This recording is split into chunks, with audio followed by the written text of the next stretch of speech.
Hello, hello, everyone. Hello, Startup Day. Hello, my hometown, Tartu. Hello. Woo! We will announce next stop, but before that, I would like to ask a question from you. For that, please raise your hand. Please raise your hand. I can see you. I can see you. Raise your hand. So, the game is very simple. If you are first time at Startup Day, please put your hand down. All right. How many of you? I hope you have enjoyed these days and you will come back next year. Now, who's the second time at Startup Day? Put your hand down. All right, third time? Fourth time? A few of you. Anyway, you can call yourself as a resident of Startup Day, so congratulations. You. We have been happy co-founder of Startup Day since beginning. And from first Startup Day back in 2016, we have been leading Startup Day program on the stages. Although the program itself is super cool, we have our favorites. One of them is space. After 50 years, we are going back to the moon. And this time, hopefully not for leaving flags and footprints on the moon, but we are going back to the moon to stay, explore Mars, and go beyond. And this is great opportunity for all of us, for entrepreneurs, for scientists, for all space enthusiasts. So, we're big fans of startups and space. Together with our friend Tenopol, we run European Space Agency Business Incubation Center here in Estonia, where we already have 11 space tech startups and only 9 available seats for newcomers. And next deadline for application already at the end of March. So if you want to know more, come and find us at the community stage and we can talk. Also, if you would like to ask questions directly from space speakers later, then also find us at the community stage. The space panel will start at 2:50. Thank you very much. 2:15, yes. So, I'm thrilled to announce the space revolution. We all need more space. Enjoy space panel. Thank you very much. Yes. Thank you, Andres and Spaceman. Okay, cool. In space, nobody can hear you scream. That's why he didn't talk. The secret to getting funded at the Space Incubation Center is when you go to the VC meeting, you wear that outfit and you just sit down and never mention it. That's how you get by. Okay, our first keynote speaker in the space track. He is head of Innovation and Ventures Office at the European Space Agency. This means that he oversees the largest space entrepreneur network in the world. His talk is entitled, "We Need More Space." Have a warm round of applause for Frank Salzgeber.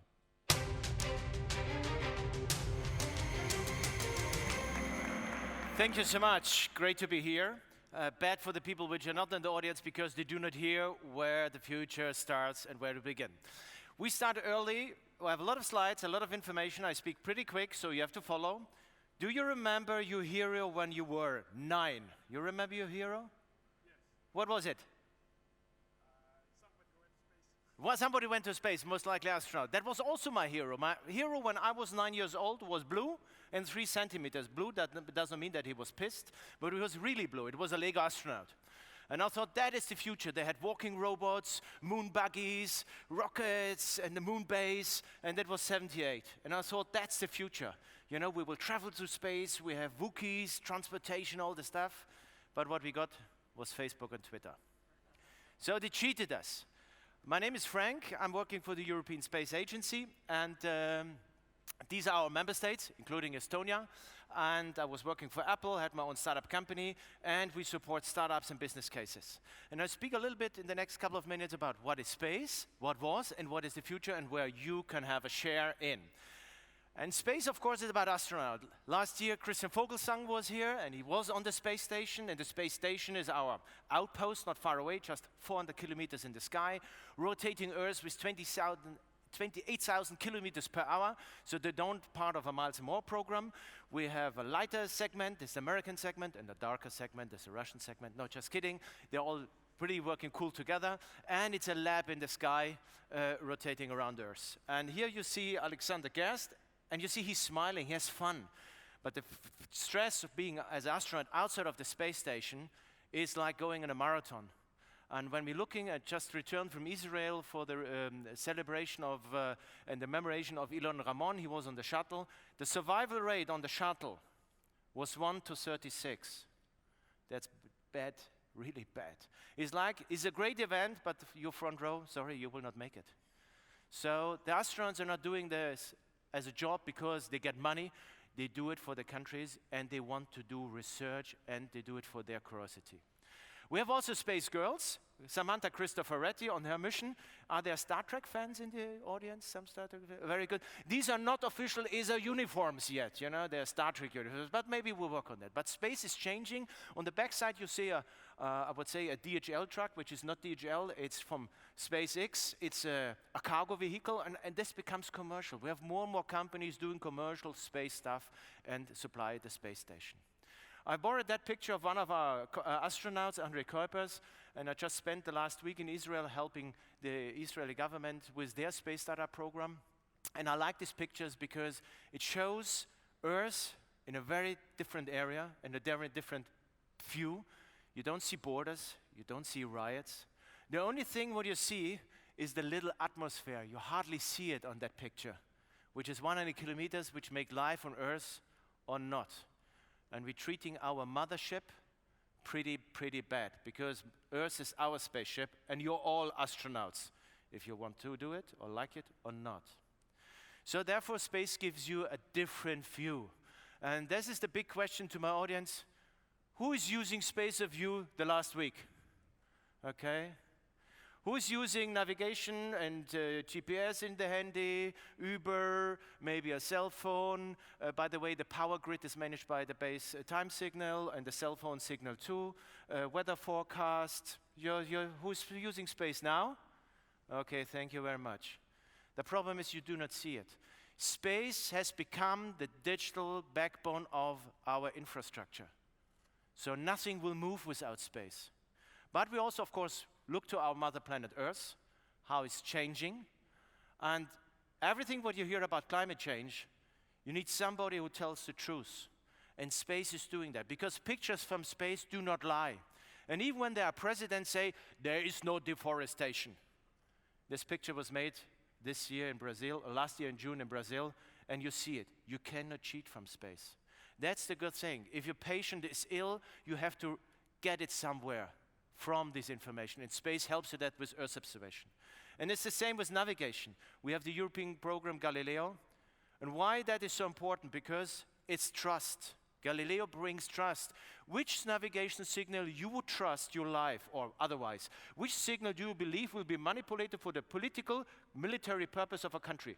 The Russians, the Chinese, or Mr. Trump, thank you very much, the Americans, or the Europeans? I always say, even when the European countries want to manipulate it until they have agreement amongst each other, the crisis, no, just kidding. Galileo is the only trusted signal. And this is a reason why it's so important that we invest money into that, because we have to have our own signal. And the future will be moon. We will go there as next, because it's a fun thing, because we are explorer, especially we are European, are explorer. Otherwise we would not travel the sea and not climbing the mountains. And I'm a little bit maybe older than most of the audience, and there was a series in the 70s, Moonbase Alpha 1. It looks very similar. Huh? Maybe sometimes you have to wait 30, 40 years until your dreams and your heroes become true.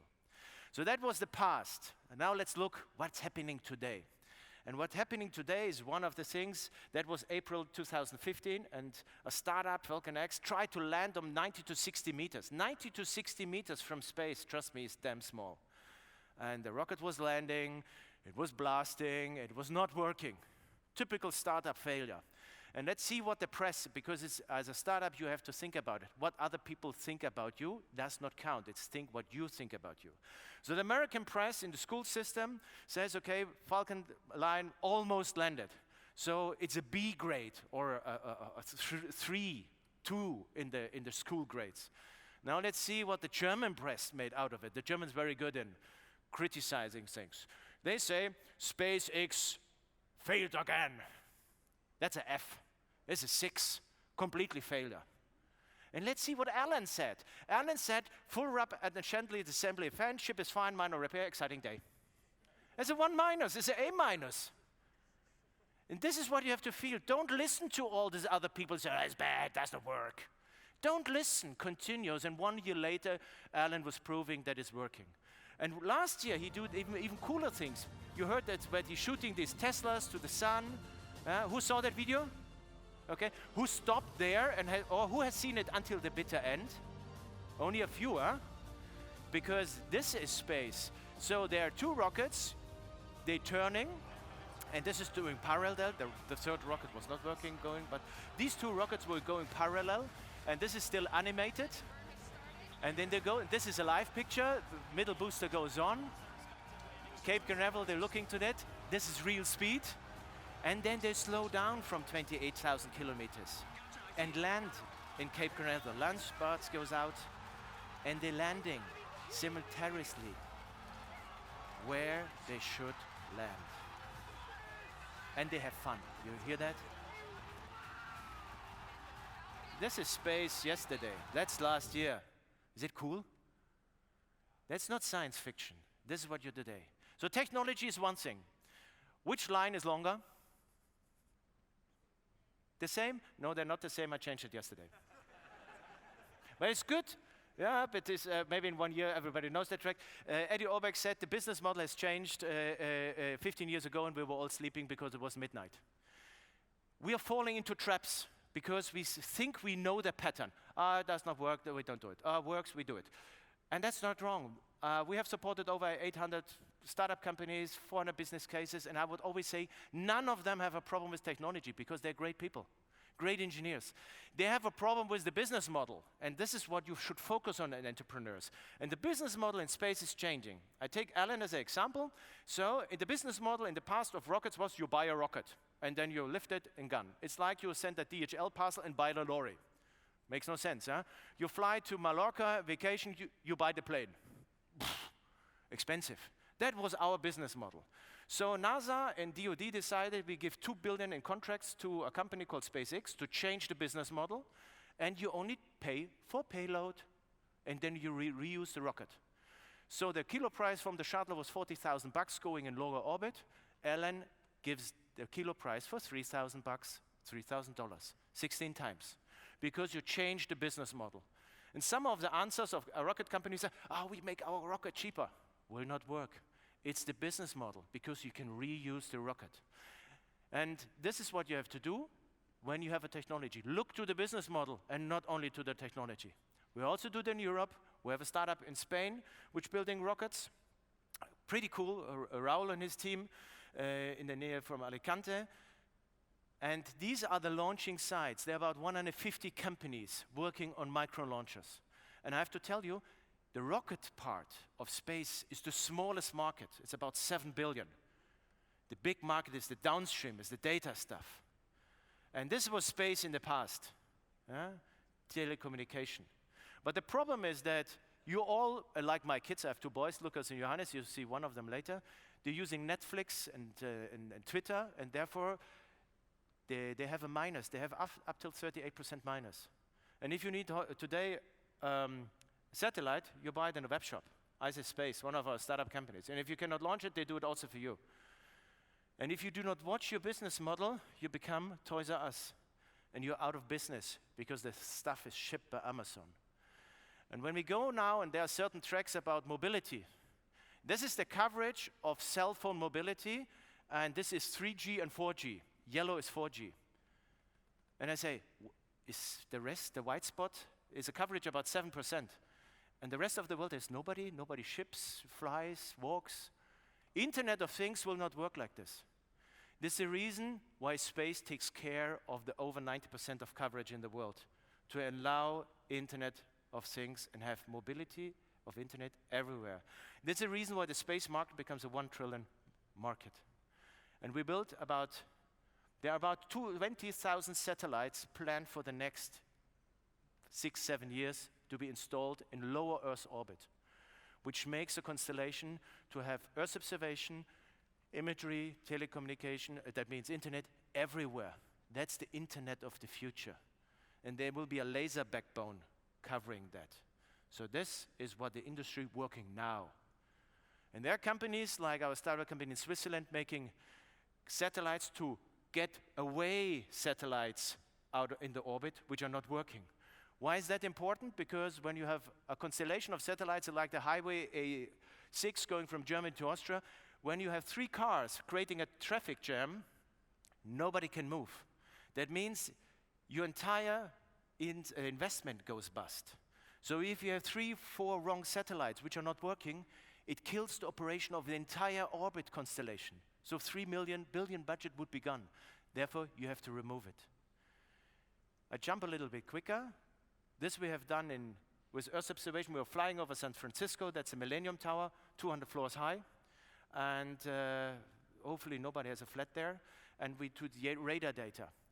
And this tower is sinking, 40 centimeters. You do not want to have a tower which is sinking, by the way. Not property, it's bad. And we did it over the entire city. So we can tell you which building is moving. So we have one company makes already money out of that, who says where are new construction sites, and when you buy or sell something, if it's proper to buy or not. One idea what you can do with Earth observation. And this is the reason, do we have colleagues from Amazon Web Services here somewhere? No? No? So we're working on them. They have already a ground station network worldwide where they get more data into the cloud, and you program on that, and you use this data other provide. So that is big data. That is really big, big data. Only our Earth observation satellites are producing 17 terabytes a day. How we support that? Via the ENASA network. This is our network we have across Europe, which I told you, Andrus, and that works pretty good. We built on national excellence, and this is the team which is local. Visit them. We're very proud to work with them together and supporting startups and creating ideas. So we say we are the nice uncle with a little bit money in the pocket and the right address book. We don't want to use shares because we want that you're succeeding. We give you our love, and sometimes we will be a little bit frank to you because we believe certain things have to be done or not be done. And we will follow you until you are successful. And if you are happy and with the service, maybe you write us even a postcard at Christmas or Hanukkah that our job was good. Why we work with startups, I take it as an example of my son, Lucas. That's Johannes when he was 5 years old, when he's going the first time the red slopes.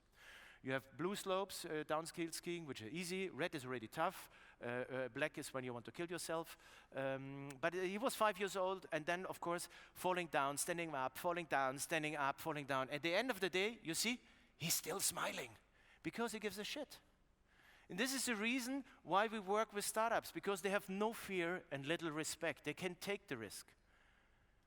And therefore, it's about the crazy ones, the misfits and the rebels and the troublemakers, which have not respect from the status quo, like Apple said in the different campaign. One of the companies which we're very proud of is Lilium Aviation. We supported them when we were 4 boys, creating a company making flying taxis. They raised over 103 million, and then now they're in the $500 million round. And in the selection committee, one person, I don't say from which organization, said, Frank, are you really sure we should support them? It's a very crazy idea, and they want to do competition to Airbus and Boeing. And I said, if we do not support them, who else does? That's our job as a multi-government agency, to support these. And our survival rate after 5 years of all our portfolio is 86%. And that's bad. It's too high. Because 86% means that we do not take enough risk. And the business model is not to sell these aircrafts. When you're in Shanghai, you take the application, and it's fly me now from one tower to another, and it's a 2-hour flight, it costs $80. And they are criticized at the moment in the press that this will not work with the 300 kilometers distance and what they do. And I told them, don't listen to the people criticizing you. Now, it's a decade of space, and it's a decade of engineers, and you can be all part of it. We will go to the moon, which is inspiring, but space will become a commodity. And everybody can be part of that. And I have 2 things which you remember. I'm nearly done. The first, let's keep space for everyone and keep it peaceful. I think that's bad what Mr. Trump is doing. Make military. Space in the moon and outside of space and deeper space belongs to everyone, belongs to mankind. It should be military free and not be abused. And therefore I think no weapons outside of orbit or in the orbit is the first thing. And the more important thing, especially to entrepreneurs, but also to big companies, governments, this is Johannes when he was 1 year old, dismantling my toolbox in my holiday house. Find your curiosity, which we all have or had. And education system until the 12 degrees was kicking the curiosity out, and university tries to bring it back. For the older ones, find it because everybody has that.